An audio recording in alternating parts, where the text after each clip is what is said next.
investor and partner friends, and thank you for tuning in to this conversation.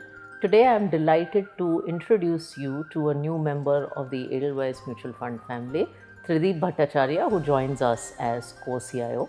And in this short conversation, hopefully, you will get to know a lot more about him. So, Trideep, welcome to Edelweiss, welcome to the family. Thank you very much. So, Trideep, why don't you start by telling us a little bit about your background, sort of how you came into this profession? Tell us about yourself. Yeah, thanks, Radhika. I would say with experience of about 22 plus years in equity markets, that spans half around on the sell side and half around on the buy side. My last assignment was with Edelweiss AMC, where I started the alternatives division and took it to basically one of the few good franchises that we have in India in that context. From an investing standpoint, I would say that my investing career spans across India, other emerging markets, as well as developed markets. So in a nutshell, I would categorize myself as an investor with primary investing experience in India, but with meaningful experience in global markets as well. Trideep, tell us a little bit about how you think about managing money.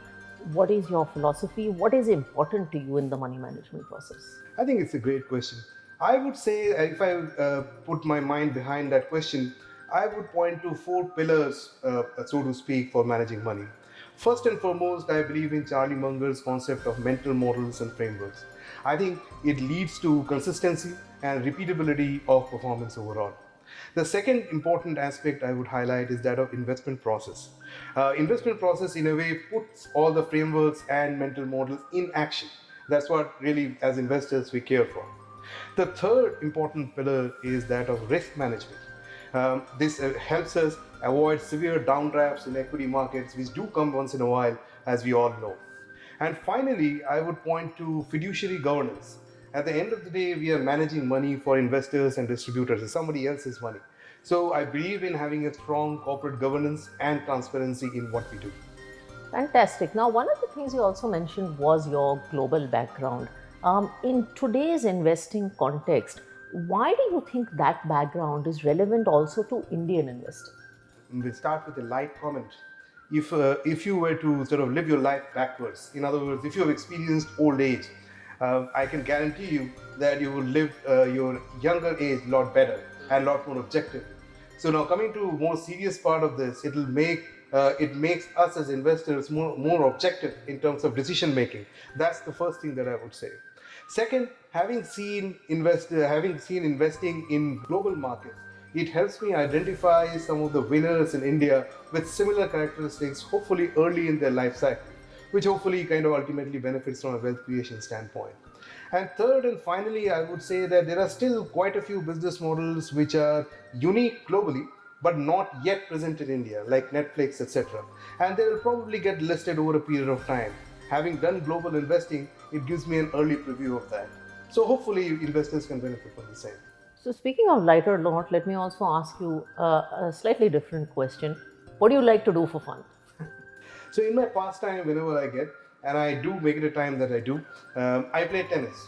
And I must admit, more than investment books, of late I have learned about investing more from tennis. Two that I would like to highlight. One is managing emotions.